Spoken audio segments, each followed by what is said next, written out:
evening, everybody, and how are we all doing today? It's another Sunday night live stream. Chance for us gardeners to get around the table, have a bit of chat, and discuss all things that are going on in the gardening world. Now, this week, the subject up for discussion is overwintering plants, particularly chilies and how you do it and things like that. Before we get started, just a little announcement. I woke up yesterday with a bit of a sore throat, been feeling rough ever since to about this afternoon. So I haven't prepared any videos. We're going to do the mission and everything, but I'm a little bit struggling. But we'll get through it. Never mind. Let's see if anybody is actually out there. We've got Ballysilly and the Lotman Man saying good evening to everyone. Good evening to you. We've got Adrian saying hello to me. Hello to you. Hope you are well.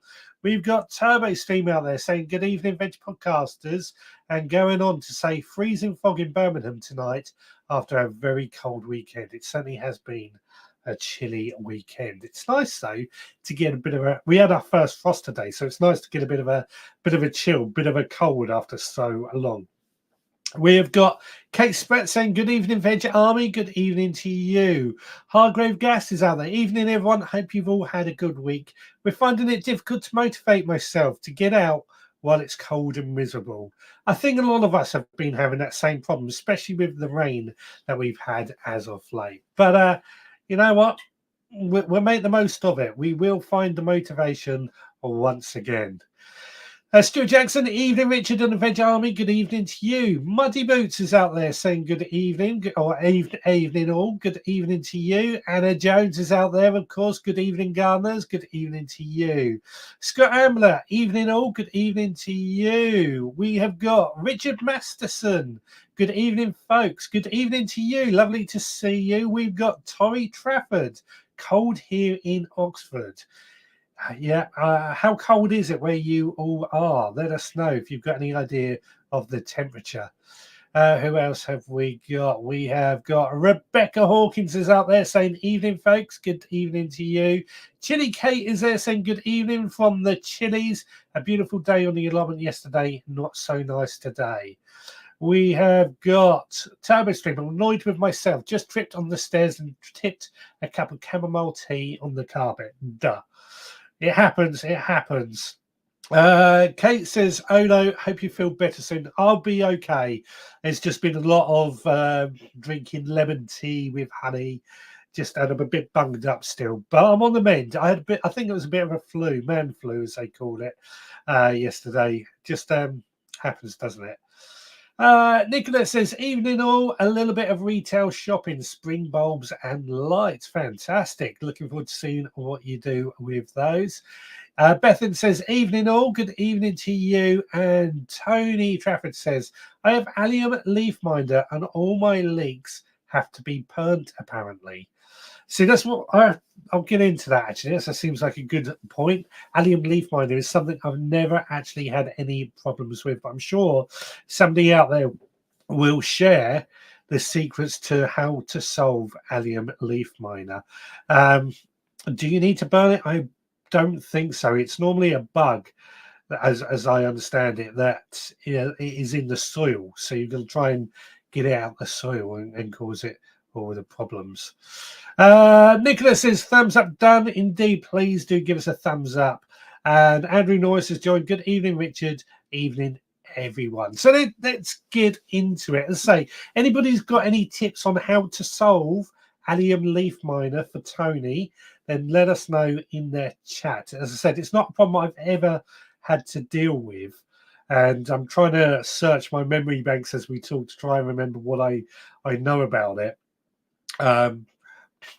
Other than it's been I think it's like a fly or something that lives in the soil and then creeps up and causes problem. It's just not a problem I've ever had to deal with. So overwintering plants. Now, this actually, I think this was a discussion that Chili Phil, if I'm not mistaken, has asked us to do, because obviously, as the name suggests, the chilies tend to grow a lot of chilies, which is great. We all like chilies, or most of us like chilies anyway. And I thought it was a good subject. Now, chilies are something that we do tend to try and overwinter quite often in order to get an earlier crop. And I've grown chilies for about 3 years constantly, or one chili plant for 3 years without any problems. And all I've ever done with that, I've kept it in a pot. I've just moved it into my greenhouse in sort of this time of year, maybe a bit before sooner, and that's it. And then pulled it out in the spring. No absolute problems with doing that.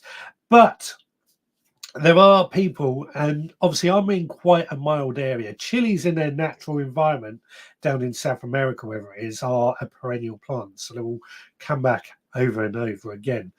And what the recommendation to do with chilies is actually to cut all the branches back by about a third, 2/3, sorry. So you leave a third on there to before it goes into the greenhouse, and then you've got to try and keep it warm in the greenhouse, which isn't too difficult to do here. Maybe even indoors as another option. The hardest thing, of course, is to try and keep the light levels up to keep them going. But that's something that we're hoping we're going to get into as you share your ideas. Now, a friend of mine actually had a chili plant he left outside. Admittedly, it was on a patio, so it was quite sheltered. But again, not unusual to where I am here. Just put its chili plant, left it outside all year round, and it came back and back. So I think sometimes we can be a little bit too precious, but we don't worry about that. Let's have a look what everybody is saying in the comments. We have Turbo Stream is saying, my onions had leaf miner. I removed the grubs and brown bits and froze the rest. That was my first thoughts. The thought of burning the leek seems a little bit as over the tops, but who again, I've not had that problem, so I don't know. Andrew says planted some spring bulbs around the dew pond I've been preserving yesterday. Today, my neighbour cut down a huge walnut tree behind our house, completely dead, but still made a dramatic noise when it fell. I bet.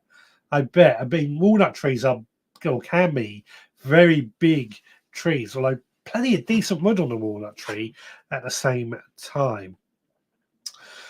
Belly Cillian says, as far as I know, no cure for allium leaf miner. Just cover next year's crop with veggie mesh. That's for Tony asking about allium leaf miner. Douglas says, oops, nearly missed it. Just finished taking 600 photos for a Lego stop motion video. Look forward to seeing that. Look forward to seeing that, Digwell. Turbo Stream, my leeks have rotted in the ground, so they are now in the compost bin. Did they get... Leeks are pretty hardy, so for them to rot in the ground, must have got very, well, wet. That's probably the thing. It's been so wet as of late. That's probably what has happened, hasn't it?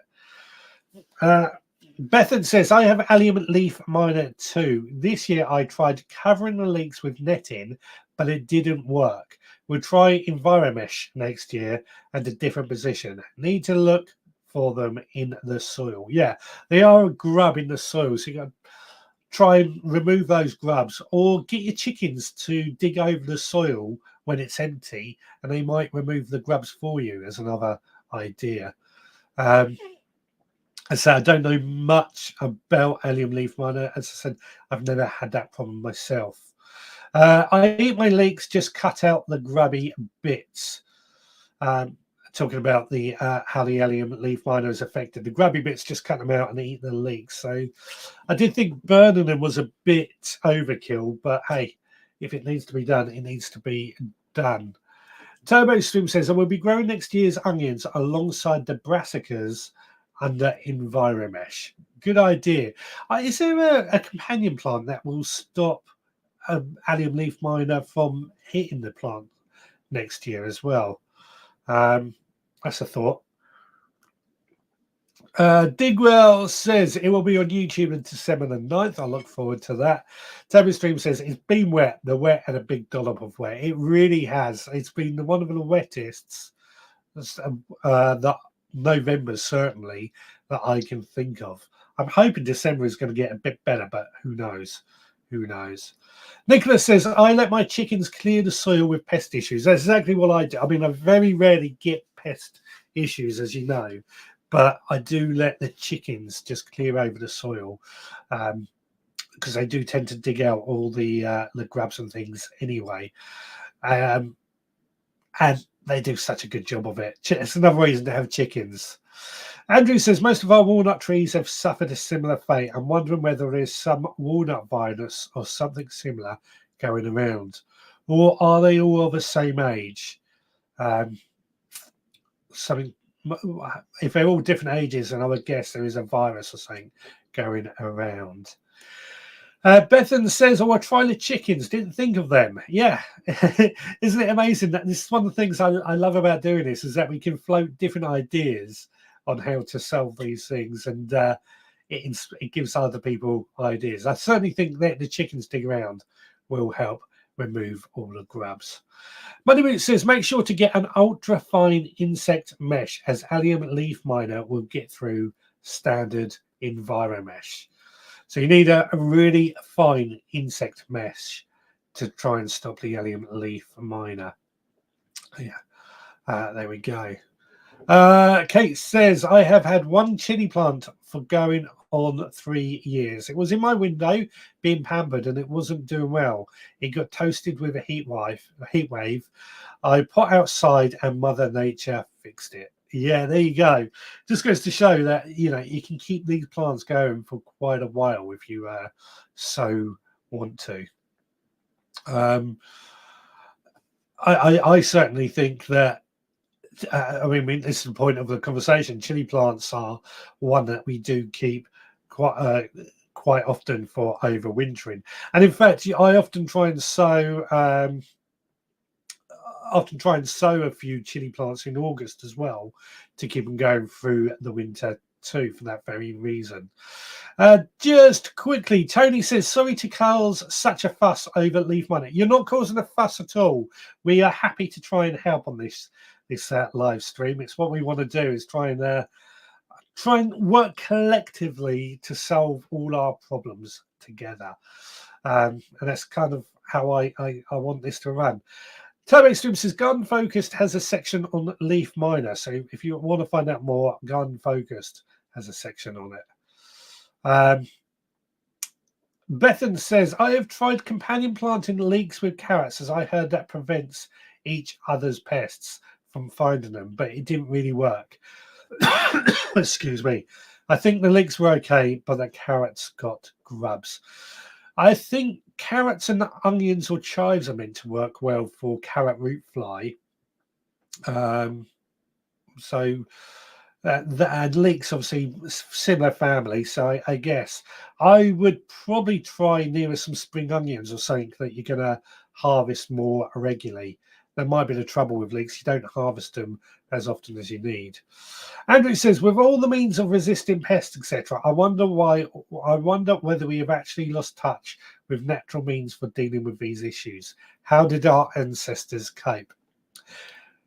It's a good question. I mean, I personally, I don't use pesticides at all, and I prefer to let Mother Nature do all the things. But how did our ancestors cope? It does make you question. Tony says, I've never had allium leaf miner before, and the comments are very helpful. Thanks, everyone. That's not a problem at all. Chilli Phil says, I got 2 habanero plants that I'm going to try overwintering. They've only just fruited now this year, which is pretty useless for chili plants. Well, funny enough, that's especially habaneros, which can be quite spicy. The trouble with chilies, if we sow the seeds too late in the season, I normally find sort of, some say March, April, May. Well, chilies need, especially the hot chilies, they need quite a long growing season. So I normally try and sow some chilies, especially my hot ones, sort of around now to December. In fact, we a little bit later on, we will be sowing some chili seeds for that very reason. I find giving them that long growing season, they do need to be kept in the warm, of course, but giving them that long growing season by starting them really early, they get that long growing season and they actually produce earlier and a decent amount of fruit. So that's why overwintering and starting seeds early does work. Andrew Norris says, "Oh, whether the modern age has introduced all these issues," with his comment he made earlier. Indeed, this is a good comment. Digwell says, "Spray with Spinosad." What is Spinosad, Digwell? Let us know your information on that. Anna Jones says, "Does neem oil not help with leaf miner?" I think we're not allowed to recommend the use of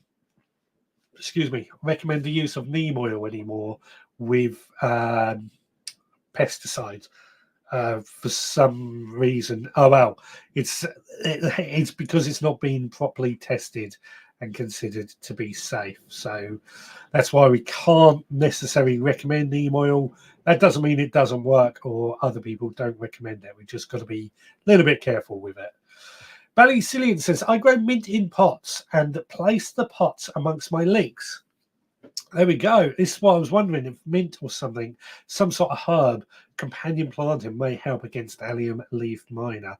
Again, because it's not a problem, I've not had any tried or tested ways to battle these things. I always want to try and find in some ways I want to get more pests so I can have these problems and try and find ways of dealing with it, but not an option.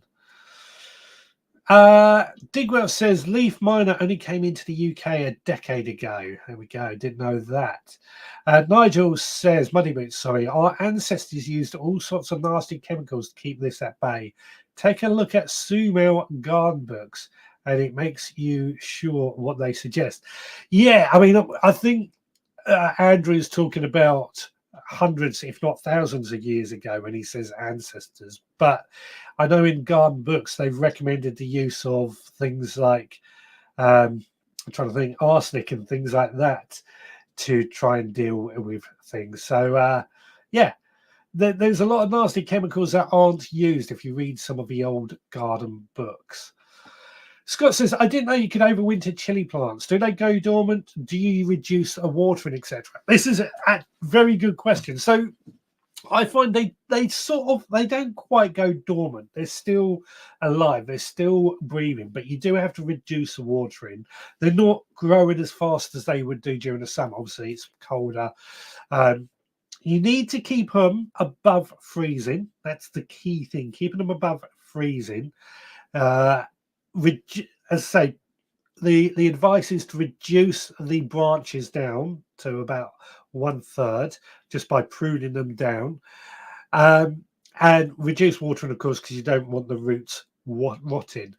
Of course, if you bring them indoors, one thing you have got to try and make sure you do is give them plenty of light. This may involve putting a piece of white cardboard behind them to reflect light back onto the chilies and try and keep them going. That's the hardest thing, I think, is the light levels, and keeping them warm is the main thing. I'm actually trying, on this note, I'm actually trying to overwinter aubergines this year as well, to see if it is possible to overwinter aubergines. I know chilies and tomatoes, in their natural environment, they were actually perennials and they would come back year after year after year. Just in this country, certainly, they're just a bit too cold for it, so don't always help. What have we got? What have we got? So Digwell is saying to Muddy Boots, DDT, which was a weed killer, if I'm not mistaken, that they used to recommend in garden books as well. That's quite worrying. Thankfully, Midlanders for the leaf miner. Is that where it started, in the Midlands? Andrew says, "That I did not know. Where did it come from? Is that a modern disease?" It's allium leaf miner is a pest. It's not a disease, it's a pest. So I suspect it probably came over from the continent. Toby Stream has done a bit of research. These flies, leaf miner flies, appear in March and April, having overwintered in the soil or plant debris. The female flies lay eggs near the base of young onion plants. There we go. So Yeah, I think if you get the chickens out onto there to dig over the soil, they'll probably remove all the grubs for you that are overwintering. Digler says spinosad is a natural substance made by a soil bacterium that can be toxic to insects. It is a mixture of two chemicals called spinosesum A and spinosyn D. It is used to control a wide variety of pests. Is there any what they called the things that you water into the garden that the factory down the road from me makes, and they cannot think what they're called? You use them; they're known for slugs and snails, but I can't think what it's called. It'll come to me a bit later, but yeah. Leaf miner during its time she will also make small punches in the onion leaves in order to feed on the sap. There we go. There we go. Digwell, as I said earlier, neem is not recommended as a pesticide in the UK for that very reason. It hasn't been thoroughly tested, so um, we've got to be careful with what we say with that. Turbo Stream says Leaf Miner originated in the Black Country. Is that true? That's me told off then. At Digwell says Anna. We're not telling anybody off. It's just a case we've got to be careful. Or I certainly have anyway. What you guys say is completely up to you. I've got to be careful what I say because I could get into trouble. I'll put it like that. That's the nicest way to put it.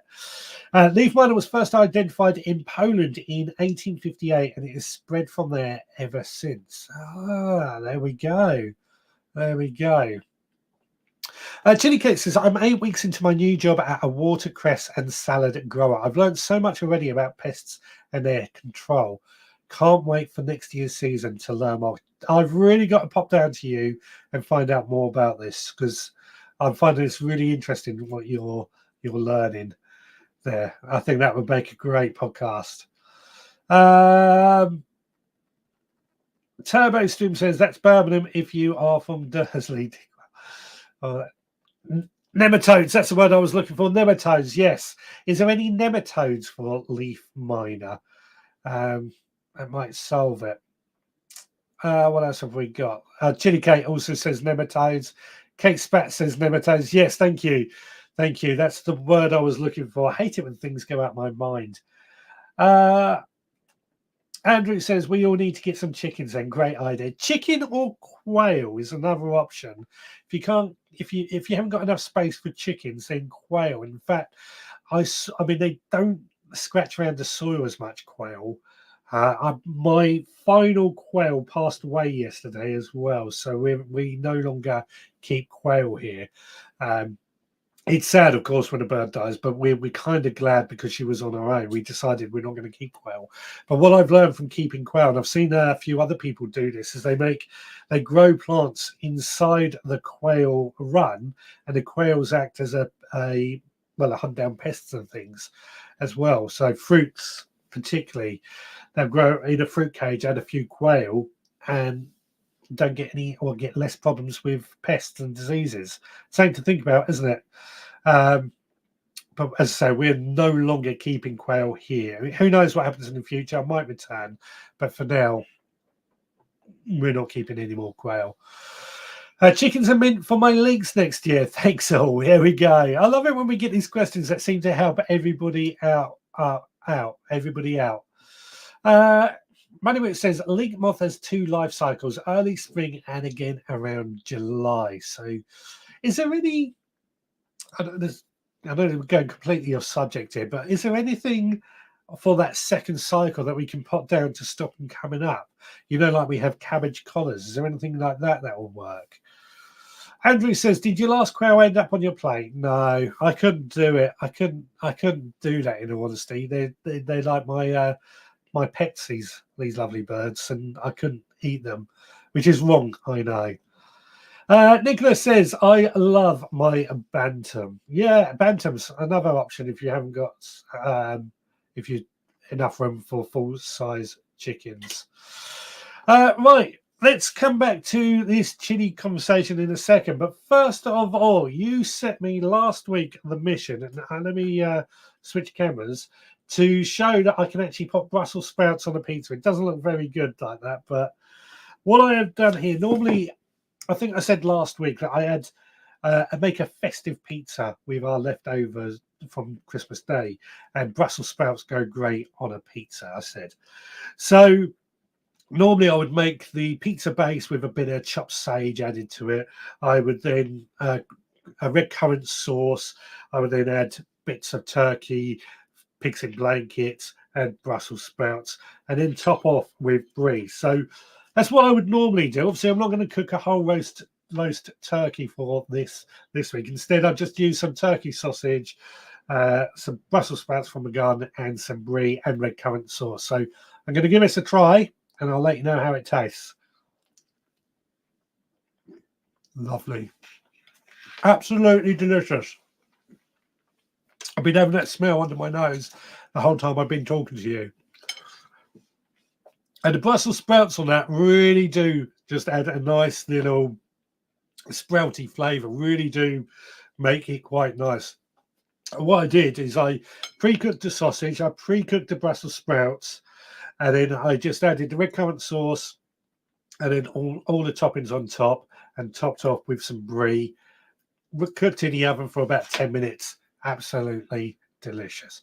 Gotta say, Brussels sprouts, I said last week on a pizza, really does work. And the brie seems to complement the Brussels sprouts. I'm going to have another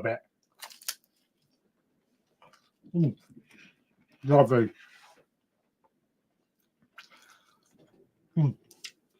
Lovely, lovely, lovely. I've got to say. Andrew says, looks better than a pot noodle, which is my go-to quickie for tonight. I can't remember when I last had a pot noodle. It must be over 20 years ago now. I've never been one for pot noodles, I'll be honest with you. So let's get back to overwintering our plants. Of course, if there's any more tips on this allium leaf minder, please feel free. If anybody else has any other questions, then please feel free. But yeah, let's get back to this overwintering chilies. Anybody else got any tips or tricks that they can recommend for chilies, or if they've done anything else to try and overwinter? Idaho Garden Girls joined. Hi, Veg Podcast family. Richard, Tony, Trafford, saying hello to everyone, basically. Lovely to see you, Idaho. Hope you are well. Bethan says, pizza looks lovely. I thought your brie was pineapple at first. No, it's brie. It's brie. Brie at the moment, I found, was quite cheap, so we bought quite a bit of it. There we go. I love brie anyway. It just tastes so nice on a nice pizza. Sorry, my nose is getting a bit bunged up with this flu/cold that I've got, so I'm trying to talk at the same time. Yeah, so overwintering, as I said, chilies are the one that I normally overwinter, and I'm going to keep overwintering those for many, many years. But this year, I'm trying to overwinter aubergines and even a couple of tomato plants. I'm not too sure about the tomato plants. I don't think they will necessarily overwinter, but the aubergines are one I'm really interested to see if it is possible. Excuse me, possible to overwinter. The reason being is that, like chilies, I find that aubergines also need that long growing season. Excuse me, that long growing season to really produce decent aubergines. Again, there's something I will be sowing in December indoors, but to get decent aubergines, I find they need that really long growing season and end up producing quite a few. And I'm hoping if we can do a similar thing to the chilies, keep them in the warm, they will actually just keep going through the winter and come back in the spring when it warms up and produce an earlier crop. I think it'll work. I don't know if anybody has tried aubergines or tomatoes overwintering. Let us know in the comments if you have tried. Digwell says pot noodle, one of the pot noodles on the menu a few times every month. No nasty numbers in there these days. LOL. I've just never really took to pot noodles. They were just never my thing. But I think as Andrew says, we need to be vigilant against numbers. I think numbers now are pretty much out of most foods. They're so frowned upon that they've been removed from a lot of the foods, haven't they? So, yeah, yeah. E numbers and preservatives, even the good old fashioned or the ready meals they sell in shops now, they're all pretty much cooked fresh with no additives or preservatives, as I understand it, because they just don't sell anymore, which is good. It's good. Now, Digwell says, I brought my chilies in on Friday just before the first bad frost. Phew. Now sat under the grow light by the front door. Now, good point Digwell has raised there about grow lights. I know not everybody has grow lights. I have a few. Love my grow lights. They make all the difference. But they are a, how would I describe them? They're a nice thing to have if you are a gardener. They do help provide that light, but they are a luxury item, I guess you could say. Not necessity, just a luxury item. And I just find that having the grow lights, just as I said earlier, light is one of the hardest things to try and replicate during the winter months or try and sort out. A lot of our plants do tend to get leggy over the winter because there's lack of light. So grow lights just eliminate that.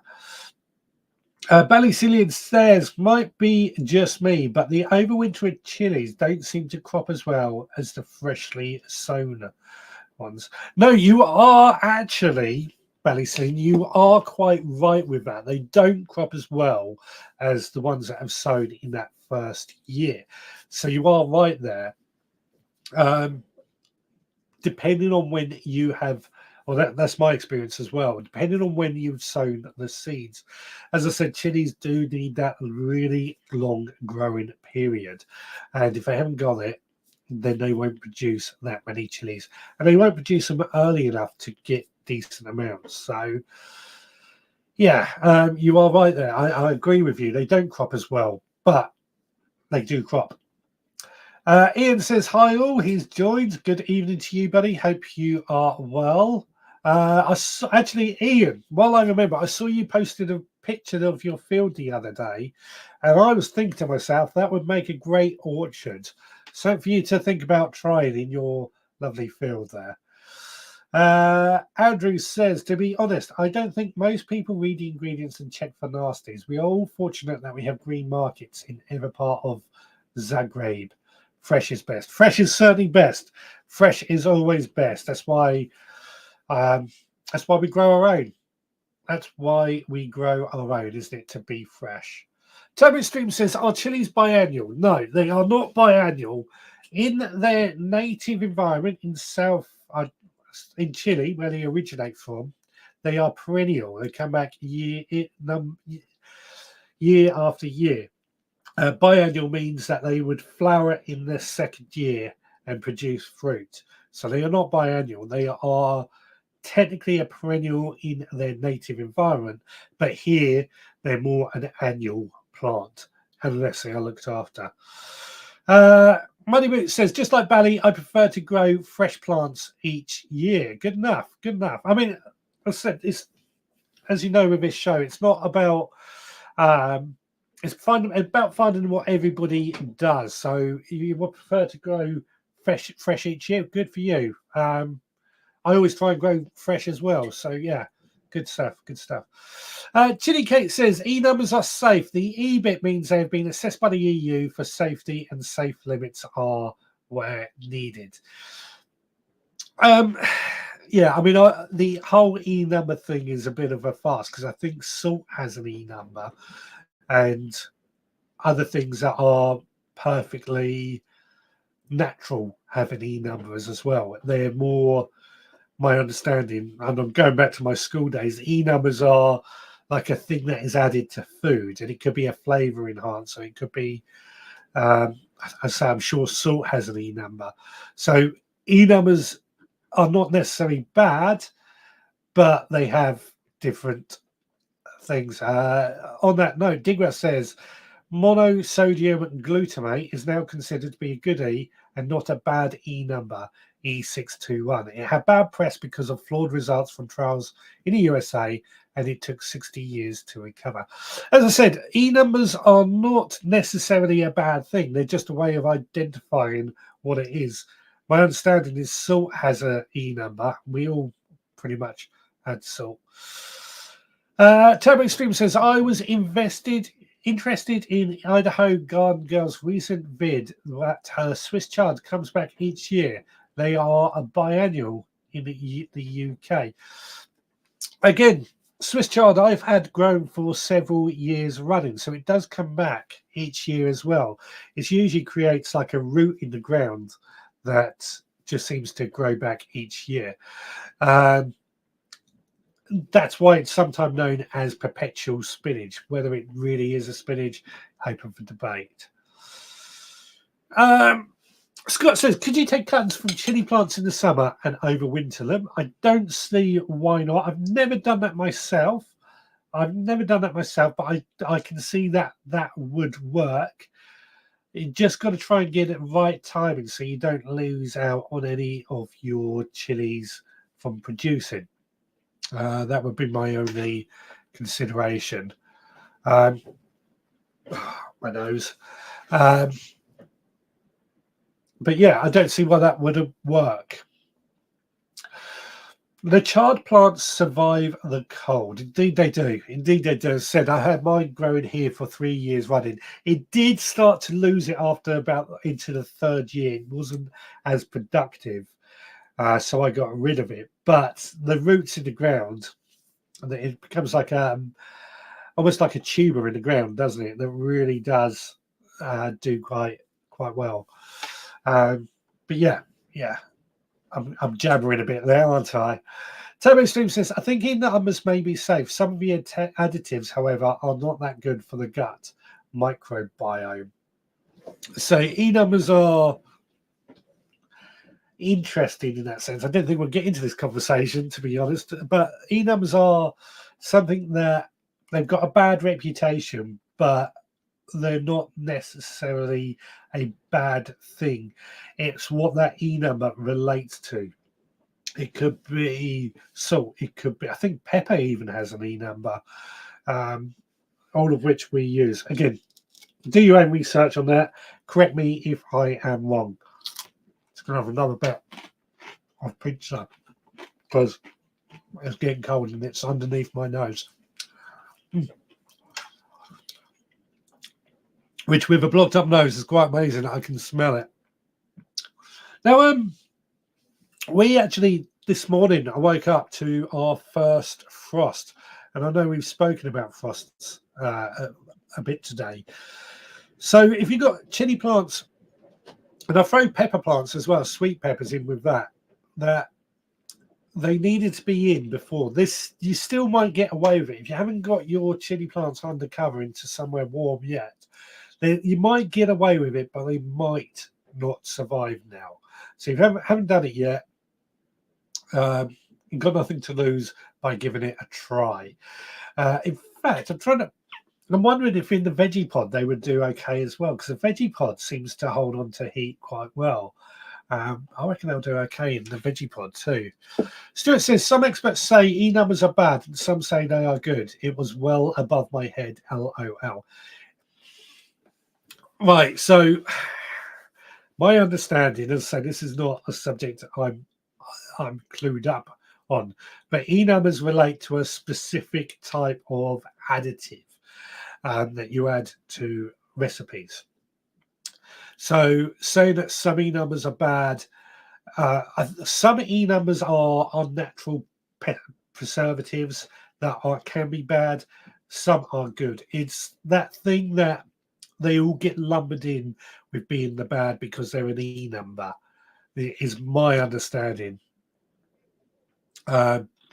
So that's where it falls apart. It's that whole thing that a little bit of knowledge for some people leads to a whole other thing.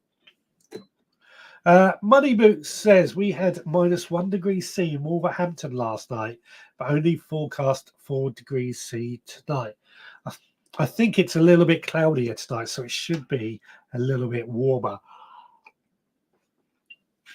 I certainly hope so. It wasn't very pleasant last night, to say the least. Right. Let me just. I'm going to. Oh no, I was going. I was going to do something there, but I'm not going to now. Steve's is swatched. Chili cake summed it up. All additives have E numbers, but some used to be over added to foods. Yeah. As I said, my understanding is that E numbers were classified to identify additives such as salt. And then people started seeing E numbers on everything and assumed that they were all bad. I'm not saying that all E numbers are good at that same point. Just some are not as good for you, or some are bad, some are good, and what have you. I think the bottom line is, however, in our particular field, as us people who like to grow our own veg, is that we really only want to use our own fresh, natural food that we are growing. And that I think is where most of us here in the audience, you guys out there, where we are. We want to cook our leeks, we want to cook our carrots and use those without any additives. And because we're cooking fresh and pretty fresh as well, probably more fresh than anything you can buy from the supermarket, they do a lot better than anything we would buy. So we don't need these E numbers. That's my final thought on that. Money Boot says, I remember about 20 years ago, I think it was E143 was banned because it affected hemoglobin and could make you anemic. Yeah. But the thing is, you probably find E143 was something that is quite commonly known.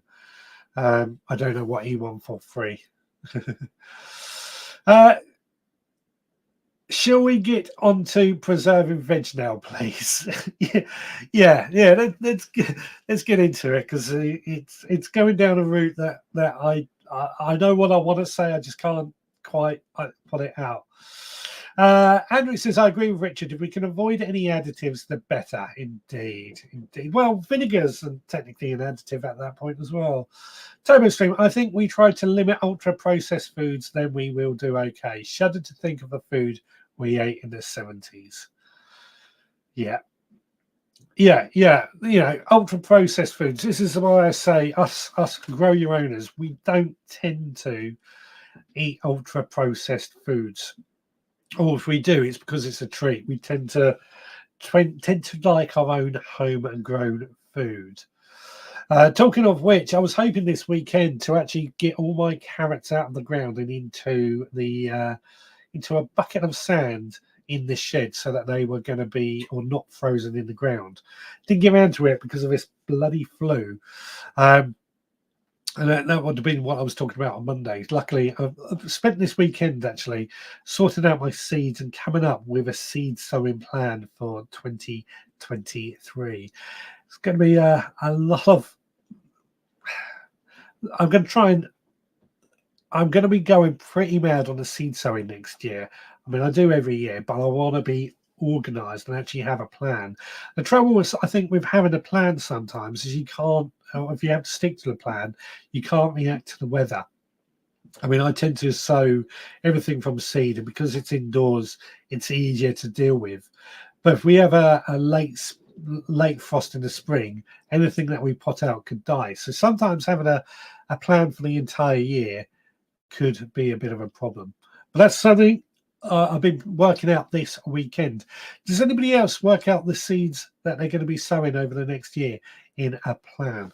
Now, talking of seed sowing, let's move this pizza over to one side. Talking of seed sowing, I have in preparation, again, as I said, because of this, I haven't actually haven't been able to make a video of sowing some seeds.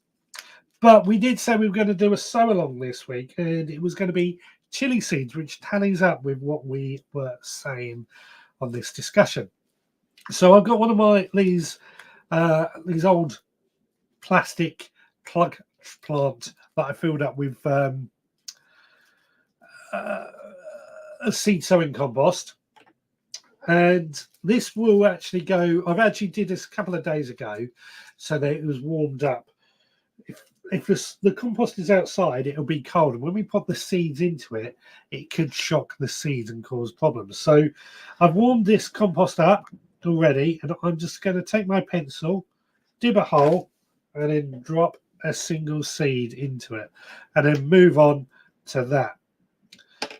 Now this is, as I said, chili seeds. This is a hot variety called hot pepper, and as I said, these will go into my heated propagators, where they will stay warm, under grow lights as well, where they should hopefully germinate quite quickly and go on and become decent size chili plants. A good thing I find with doing these in these plug plants, one, it saves the amount of compost and reduces waste, but two, we haven't got to rush so quickly to get them out into bigger pots before they outgrow this container. They can stay in here for quite a while, I find, anyway. And then, but what we'll wait, they'll germinate. We will wait until the roots are coming out the bottom, and then we'll pop these into a bigger pot and keep growing them on. And in about March, I will move them out to the greenhouse. Now, these will probably stay in pots and end up in outside from mid-May. Once they start to flower, we then just add a decent, I'll start feeding them with tomato feed. There we go. And then harvest the chilies as required, as easy as that. The only consideration with chilies is, one, they do need quite a bit of heat. They need plenty of light, plenty of heat. So, as I said, we do need to keep them inside until May. And for me, they will be indoors in my house on my growing station, heated propagators all the way right up. Well, I'll take them out of the heated propagators probably from February onwards, but they will still be indoors under protection. Just got 2 more to go, and there we go. That has got this week's sow along done of chili seeds. Give it a try and sow a few chili seeds. Have a quick look at the comments. I saw a few coming from that time. Digwell says sand has an E number. Of course it does. This is what I mean. It's been a weird thing when it comes to E numbers. Is it's not. Excuse me. It's not a. Everything has an E number, isn't it? It's not as fake as what people seem to think. Nigel says, I do have a video on my channel explaining a simple seed sowing spreadsheet, easy to adjust if the weather is against you. Yes, that's quite a few years old now, isn't it? But I do often refer back to that one when doing mine. As you know, I'm no good with spreadsheets, absolutely useless with spreadsheets. But I was trying to work out each week what seeds I want to sow. January, February, it's not too difficult. March, April, May, it's like sowing several seeds every week. And then after that, it gets so quiet. November, December are always tricky, but we always do the best. Belly Cillian says, Richard, have you ever tried putting chili seeds in cooled down black tea overnight? I find it helps them germinate. No, I've not heard of that one.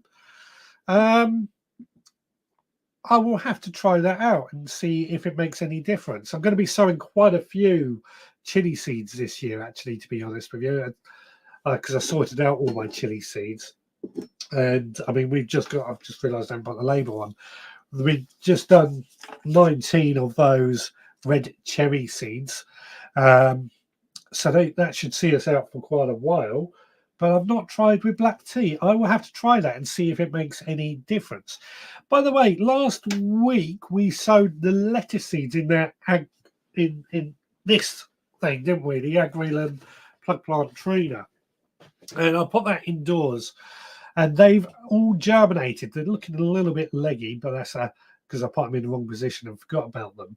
But they are coming together. They are germinated. They're growing. And I don't think it'll be long until we have plenty of lettuces as well. So yeah, things are moving along nicely there. Turbo Stream says, I created a sewing timeline off the garden-focused webpage that was adjusted to Birmingham. I still forget to sew things at the correct time. See, I'm trying to, with my seed sowing plan, I'm trying to include things like successional sowing, so that every few weeks we are sowing lettuce or spring onions or mustard, so that we are constantly just get that supply. I know some of you have said to me before that you have troubles remembering with successional seed sowing, so that's something I'm trying to. I mean, I'm talking lettuce. Probably every 3 weeks I'm sowing some lettuce in some form or another, and that's what I'm trying to do with mine as well, include successional seed sowing, trying to make sure we always have like spring, summer, autumn cabbages and cauliflowers, so that they're all sown at the right time, but also trying to make sure they don't all come in together at the same time, so that we have plenty of time. I mean, how many cabbages can you eat in one go? I'm lucky if we can eat one cabbage in one go, so I don't want to suddenly find I've got 6 cabbages that need harvesting, if that makes sense. Richard, your pizza is going cold. It's cold already. Don't worry. Don't worry. I find it rude to try and talk and eat at the same time, and I don't want to do that. Instead, because of this bunged up nose and flu I haven't made any videos, otherwise I would have cut to that to try and talk to you. But not to worry, not to worry. Belly Sin says, I read somewhere the chemical in tea is the same as what in bird stomach that eats chilies in the wild. So you're working with nature. Would that be the tannin in tea? I'm guessing so. But I'm going to try an experiment with that Balicillion, and we'll see what happens.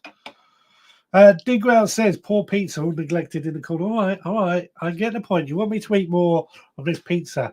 Is it just because you don't believe that it tastes good with Brussels sprouts on it?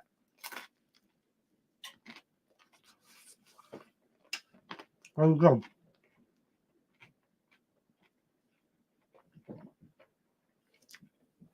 There we go. As I'm eating more pizza, and that had a huge lump of Brussels sprout on it, which is absolutely lovely, I've got to say.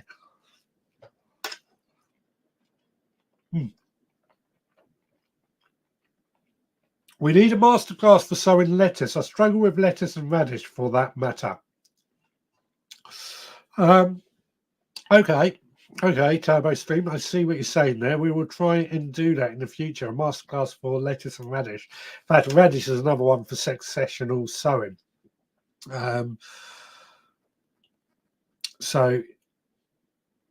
Yeah, I know a few people struggle with radish, and I think it's because of spacing more than anything. Chili Cake says, I'm all for remembering to sow successionally. Yeah, that's my point. That's exactly my point. Turbo Stream says tea contains tannin, and Balicillion says yes about the tannin. Yeah, it must be the tannin that just breaks down the cells a bit quicker and allows them to continue to grow or germinate quicker. Good stuff. Good stuff.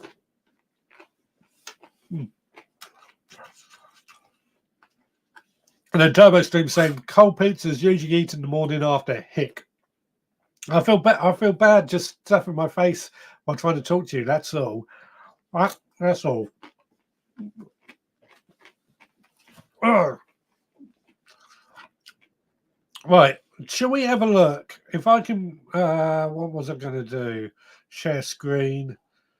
Oh, hang on. Cancel. I wasn't going to do any photos, or I didn't get around to doing any photos, I should say, this week. But I could,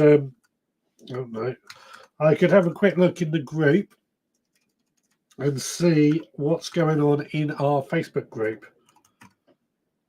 What have we got there? Will it let me in? That is. I'm sure we've done it before. Yes.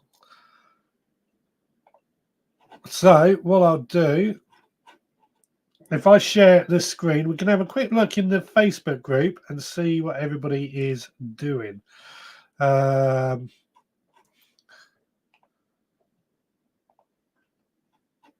He says.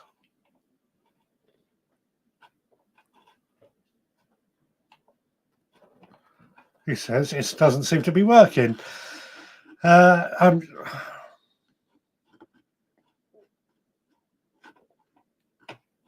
Where's my mouse gone there? This is, I hate it when this happens. Right, so that should now Chrome tab, window. No, Chrome tab. So I'll click on that.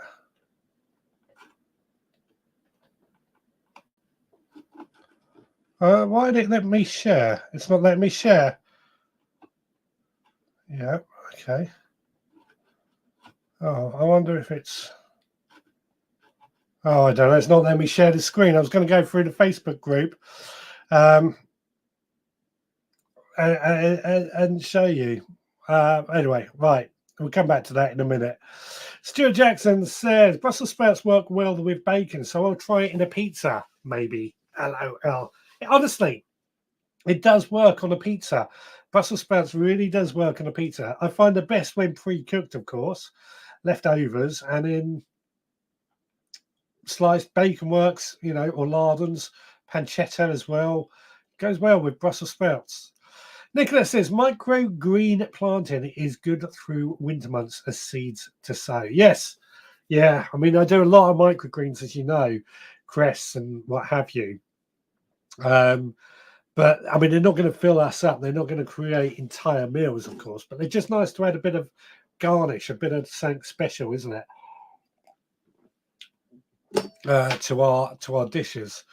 Turbo Stream says roasted Brussels are sublime. Yeah, my wife, we discovered roasted Brussels. I think it was one of you that suggested roasted Brussels sprouts, and we've been doing those ever since.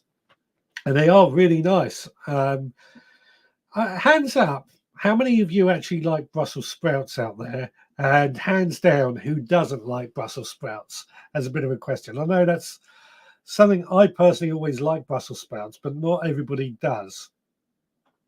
Was that a whitefly I saw apart from a pizza sprout? No, but we have got a few things, a few bugs flying in here today. I think they came in to get somewhere warm. But no, I've not had any problem with whitefly this year. Toby Stream says I failed at the microgreens too. Even the seed club ones died off. It must be me. Where were you putting yours, Turbo Stream?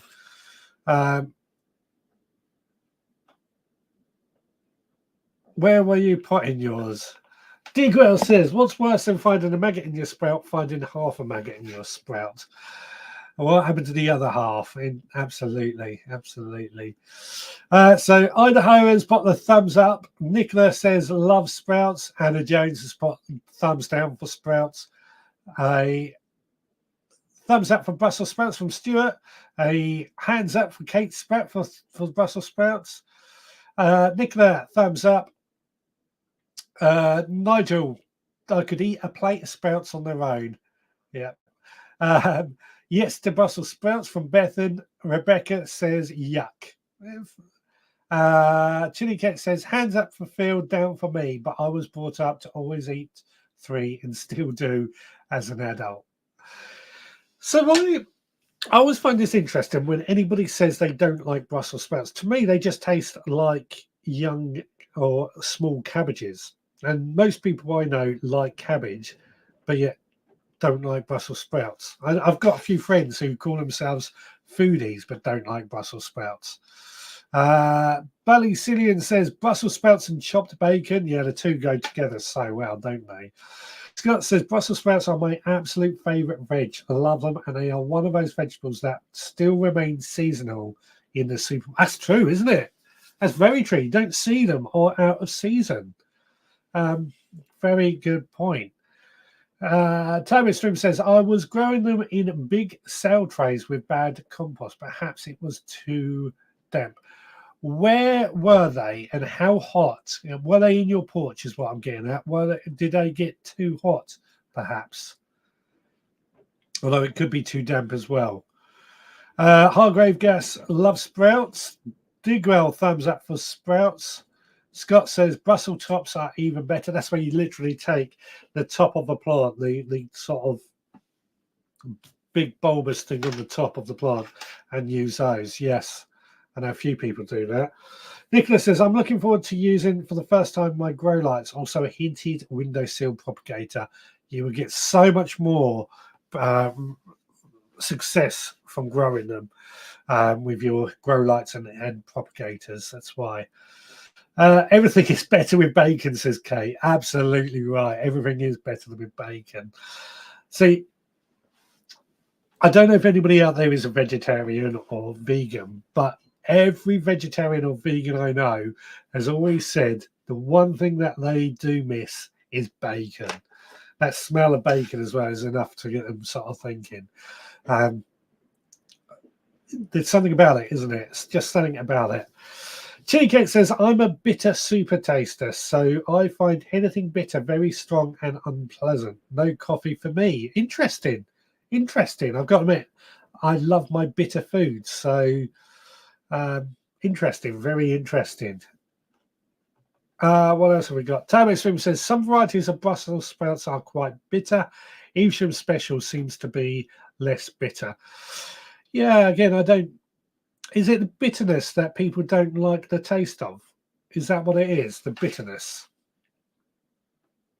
The trays were in the house under grow lights, says Turbo Stream. So what I do when it comes to growing microgreens is I just put them on. I put kitchen roll, piece of kitchen paper in a tray, spray it with water and sow the seeds on that. I use very little water and I just spray it on so it's constantly damp. So it's possible you got damping off, I guess. Would be my guess. Andrew says, yes, I agree with Kate. I was a vegetarian years ago until one day I smelled bacon. I was lost from then on. Funny enough, yeah, I know a friend of mine would always try and persuade vegetarians or vegans to eat meat again with the use of bacon. Fair enough. Chili Phil says, and I'm a bitter super taster that loves everything bitter. I love Brussels sprouts. I'm with you. I love Brussels sprouts and I love bitter as well. So, bitter tasting foods. Digwell says, sage, oregano, marjoram, thyme, and rosemary, all good with sprout dishes. Yeah, got so much of that as well these days with our herb garden. Yeah, got to get more. Got to get these Brussels sprout recipes in one day. Andy Jones says, a lot of shops are selling sprouts on the stalk. Just a gimmick, or does it affect the taste? I think you used to get that a lot in farmers markets, wasn't it? It was to make it. I always thought it was to make them look a bit more natural, but I also think it keeps them fresher for a little bit longer. Would be my guess as well. Once you cut them off, they do have a tendency to dry out a little bit quicker. Personally, I try and, like, when I made this pizza, I just picked 5 Brussels sprouts off the plant outside, and that's all I needed, so I didn't bother with the rest. But yes, some farm shops, particularly I used to see them, they would cut the plant off and just sell it on the plant, effectively, a stalk of Brussels sprouts. And I think it is, one, I think it's because it looks more natural, but 2, I think it keeps them fresher for a little bit longer as well. Nigel says, have a look at the small veggie pod hydro system that Digwell has. His lettuce are like palm trees. Yes, yeah, that might be a way forward for you, yeah. Or try sowing microgreens on coir is another option, Turbo Stream. And he goes on to say, I find the stalks a bit chewy. Oh dear, I've never eaten the stalks, but are they edible? I guess not. Andrew says, I suspect just a gimmick, especially if sold by weight. Yeah, I don't know. I think it does keep them fresh for a little bit longer. Turbo Stream says, I need to change my lettuce and microgreen method. Talk us through your method. And he's going to look back at Digwell's video afterwards. Talk us through your method, Turbo Stream, and let's see how you get on. By the way, I know this has been a bit of a struggle with my flu list tonight, but if you are enjoying this show, enjoying the chat, I know it's gone a completely different direction from what I thought we would do. But please do give us a thumbs up, a like, a follow, a subscribe, and click the notifications so that you know when we go live. I should say there's a few people I've noticed who watch after the actual live show as well. Please do feel free to leave a comment in the comments too, and I will try and get back to them as soon as I can. Yeah. Bethan says, maybe sprouts are like parsnips. They sweeten after frosts. Don't know. I'll have to try that out and see. I just think, personally, I think sprouts taste best if they literally come off the tree and cooked straight in the pan so that they are really, really fresh. The fresher, the better, I think. But that's the same with anything, isn't it? Anything tastes best the fresher they are. Idaho says, just hit the thumbs up. Thank you very much. We do need to hit more of those thumbs up because we're growing. We are growing. More people are joining, the better the conversation gets. Right, at this point, let's start thinking. Next week, we were going to do a seed swap. Or if anybody has any excess seeds they want to swap. I haven't quite figured out how we can do that, but does that sound good with everyone, or do we do the roots conversation, root vegetable conversation next week? Also need a seed to sow next week and a mission. Hopefully I will start feeling a bit better next week too. Tammy Stream says, I fill cell trays with compost and surface sow the seeds, then dust a fine layer of compost. Is this for lettuce and microgreens? Turbo Stream. Let us know. Bethan, frosts make sprouts taste sweeter. I thought they might. There we go. They definitely do. As I said, I always think they taste best when they are fresh. I mean, we one day we're going to do a masterclass on growing lettuce and microgreens based on what Turbo Stream is saying as well. Is the Christmas quiz on? Yes, we will be doing that on Christmas Eve, a quiz, the pub quiz, as you know, we do every year. Margaret, who I hadn't seen tonight, she's working out all the quiz questions and everything for us, which is very kind of her. So that will be on Christmas Eve, and then New Year's Eve we're going to have a bit of a party, a bit of a gathering. No real subject. It's just going to be, we're going to get around and have a bit of a chat. I suspect they're going to be quiet on those two shows, but we'll have a bit of fun nonetheless. Stuart says, I was always told sprouts taste better after a frost, and Mum used the stems in the Rayburn fire. Did they not get smoky in the Rayburn? I guess it doesn't really make much difference. Not at all. Digra says to Turbo Stream, do not cover microgreen seeds. No, don't cover them, because you want them to be, you literally want them as young and quick as you can get them. Turbo Stream says, lettuce, I sometimes prick the seedlings out into modules to grow on. Some die, perhaps 3 out of 12. I'm wondering if you're pricking them out when they are too young. Lettuce is quite a delicate plant. So you might find, if you want to grow lettuce for heads, start them off in plug plants or directly where they are to grow might be a better way to grow them. Personally, I do most of my lettuces as cut and come again salad leaves. So I don't worry about thinning them out. I just cut them off as and when we need them. We've got quite a few in our veggie pod at the moment. We've got so much lettuce at the moment that we end up that we don't know what to do with it. Terry Stream says, this time I left the microgreens uncovered. So what are they doing? Are they growing? And then do they get on the stem? Do they get like a dent? They sort of, let's say that's the stem. You normally expect it to be straight, and they, like, if are they suddenly going in like that, like being squeezed on the bottom? Does that make sense? Rebecca says, all looking forward to it. Don't finish work till 5 p.m, so hopefully no traffic on the roads. Well, on Christmas Eve is a Sunday, isn't it? Yes, it is. You're working on a Sunday, you poor thing. I shouldn't say that, should I? We'll probably end up running overtime on that one as well anyway. Always happy to see you, though, Rebecca, of course. Scott says, Mission Grow Light setup. I lined an open-sided box with tinfoil one year and put chilies in the box with lights on the top. Grow light setup. Yes, I can do that because mine's already done. I could do that for the mission. Yeah. What else? The bagged lettuce seems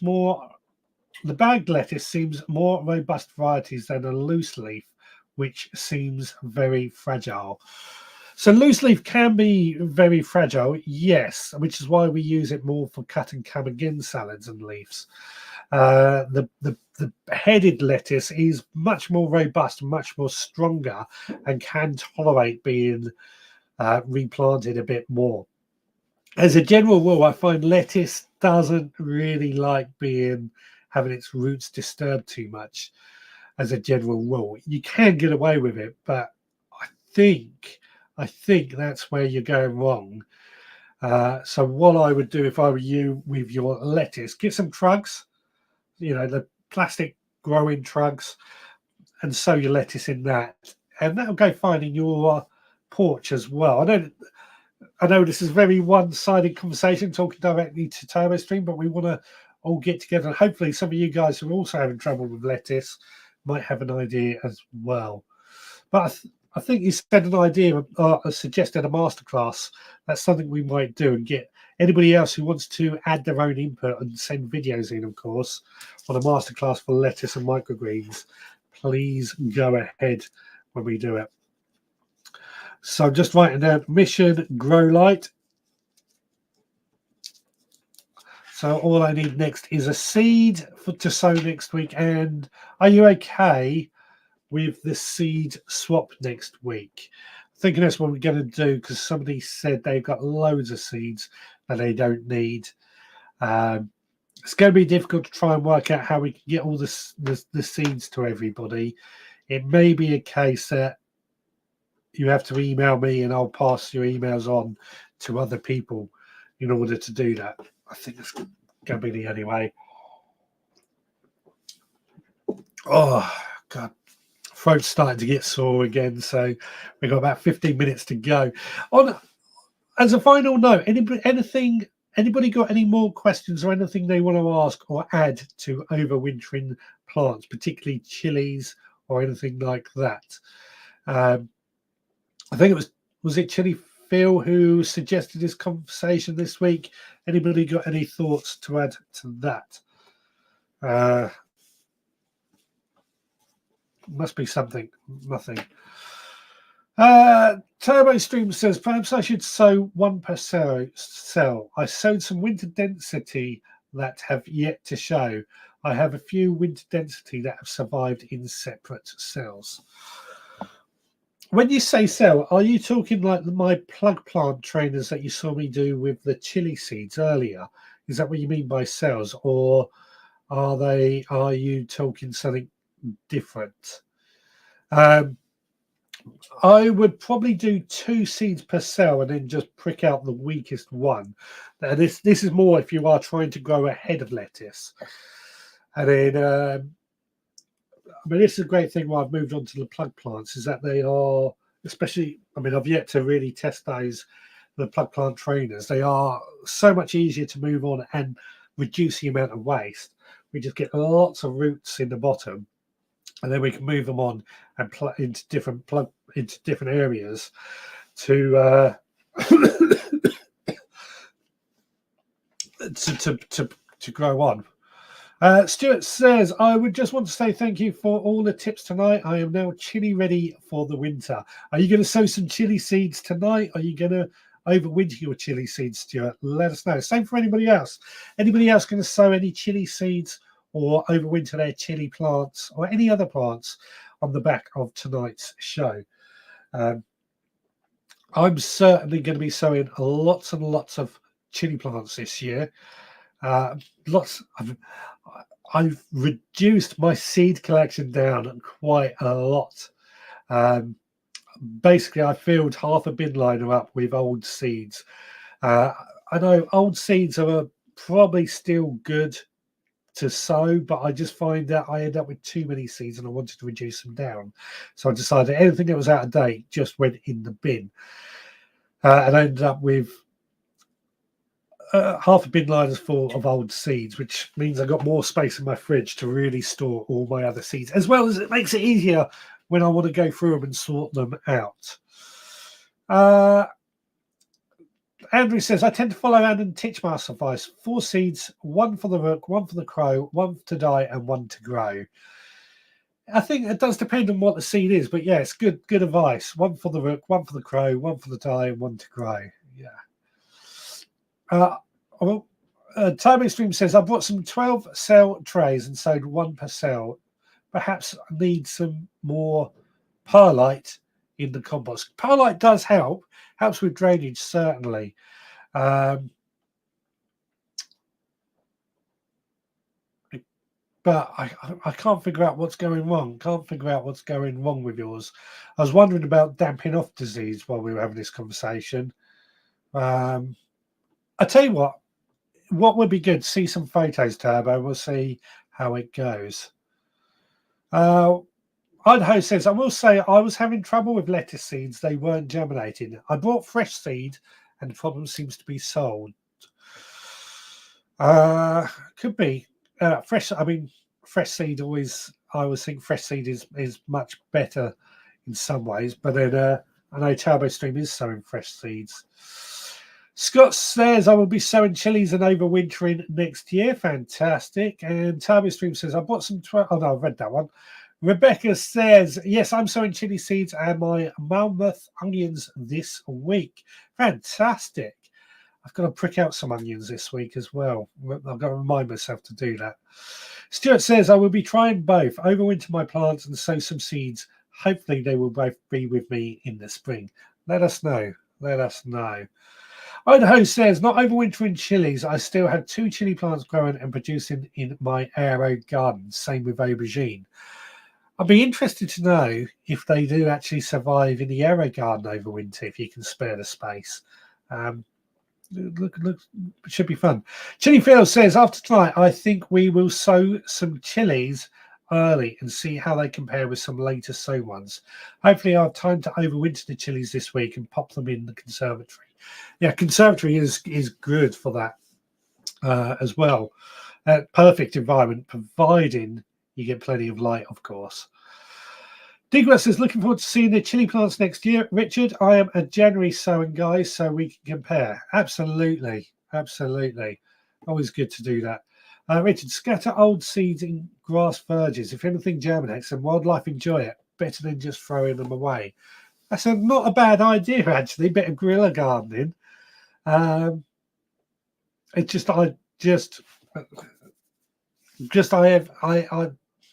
end up with, I hate throwing anything out, especially things like seeds. So I just got to the point I needed to get rid of them. Otherwise, they just breed and don't become anything and become too much to handle. So that's the reason that I was throwing them out. Nigel says lettuce needs a low temperature to germinate, below 15°C. That I did wonder that they might be getting a bit too hot where Turbo Stream is sowing his seeds, but it doesn't sound like that's the case. But yeah, they do need a cooler temperature to germinate. A bit like parsley and coriander. I find parsley and coriander, we get better results by sowing those during the winter months. Perhaps that one could be the summer along for next week. Parsley. What do you guys think on that? I will try again in spring. I'm not that keen on lettuce, but like the occasional salad, so would like to produce a few hearts to pick a few. We do grow a lot of lettuce. We do eat quite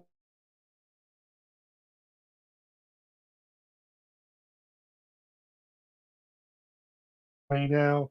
There we go. I'm back. Yeah, I'm trying to lose weight again, and I'm really on a bit of a health kick at the moment. So lettuce is something I'm trying to eat quite a bit of. Trying to cut out bread. So salads and stuff I'm eating a lot at work. Toby Stream, Nigel might be onto something. We'll sow a few more on the porch. Yeah, yeah, could be getting a bit too warm.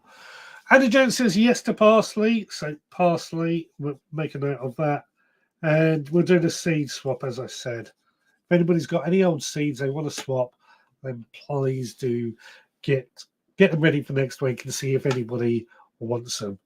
I'll have to see what I've got to try and share a few out.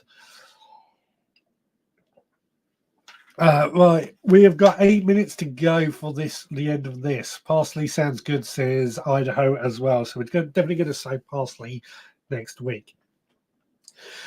So, in fact, parsley is another one we could do successionally, thinking about it. So, anybody got anything they want to add? Anything they want to ask while we are here towards the end of this show? I am going to try and eat a bit more of this pizza quickly. Lovely. Absolutely lovely. Andrew says more protein, less carbs, Richard, and yes to parsley and coriander. We're going to do parsley. Yep. Yeah. That's what I'm trying to do. I wasn't happy when I stood on the scales last week and saw that I was over or near 17 stone. I was not happy at all. I mean, I do eat quite healthily. I just have quite an appetite is my biggest problem. And I'm addressing that, trying to reduce the amount of I eat. I do plenty of exercise as well, so I've got no reason. It's just some reason I keep piling the weight on. Tablet Stream says, I've given up bread. It seems to upset my digestion for the same reason. I don't have that problem. It's just I seem to pile the weight on. I know in the winter I always tend to pile the weight on anyway, but my biggest problem and the biggest reason that I found that I put on weight, I used to do kickboxing over 10 years ago now. When I was a kickboxer, I was working out 5 times a week, and I watched everything I ate. It was absolutely boring trying to eat anything. So it was like chicken breast was all you would eat. No flavorings, nothing like that.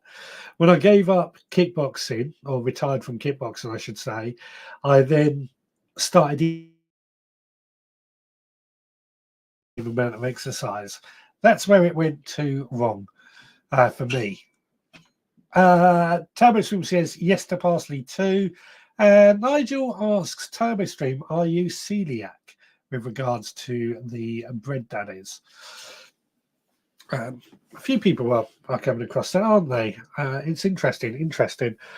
But yeah, I'm definitely trying to cut out or eat less bread. The trouble is when you're like, in my case, when it comes to work, because excuse me, I don't have anywhere to heat anything up. I've got to take a packed lunch to work with me, and I've got to eat it in the van. So sandwiches have always been very convenient for that. But I really want to start eating, I guess, more salads at lunch. I'm going to have to suggest that for this week. Turbostream says, no, Nigel, I had the test. It came back okay. I think it's the additives, to be honest. My bread is very... bread is very full of carbohydrates and things like that. So that's why, and a lot of sugar in bread as well, I believe. So that's when what is it? The paleo diet where we don't eat bread at all. Um, the theory being we're not really meant to eat the wheat berries because we can't digest them. That's why we have to grind them up to make flour. That's the idea behind paleo, and that's what's got me thinking anyway. Digwell says, I used to do kickboxing but gave up to become an origami master. It's dangerous, those papers, aren't they? They give you lots of paper cuts.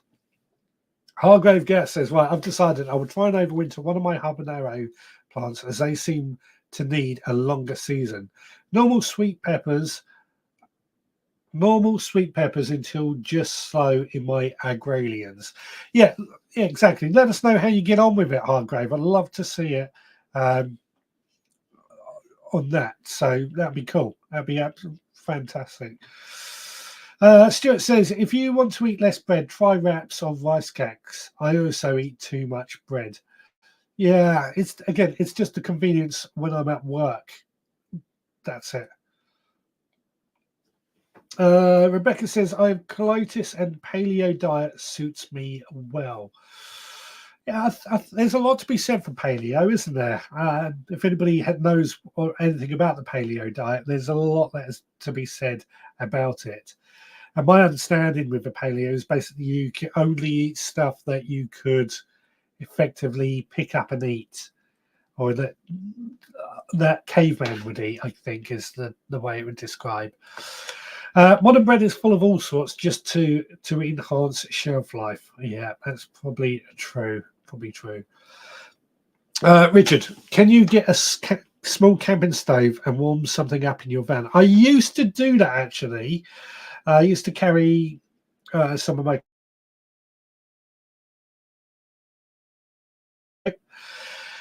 um,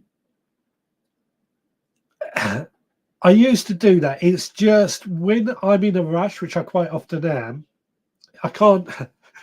It's going to sound really bad, but because I'm often eating while sort of moving down the road, if that makes sense, can't do that while trying to cook something up, and I'm not always in a position that I can heat something up. Some of our sites, so if I'm in a shopping centre, for example, they don't like us having naked flames in the car park sort of thing. So it's an idea, yeah, but not practical. Kate says rice cakes have no business calling themselves cakes. Yeah, I agree. I agree. Digwell says I'm on a seafood diet. I seafood and eat it. That's been my problem as well. But as I said, nearly 17 stone. I want to get down to 14 stone. Ideally by March. If it happens or not, I doubt it, but we're going to try. Hargrave, simple pleasures. A really nice homemade loaf of bread just out the oven with some nice butter. So you're making me crave bread now with that, though. But I do agree. Nice fresh bread, butter and salt, delicious.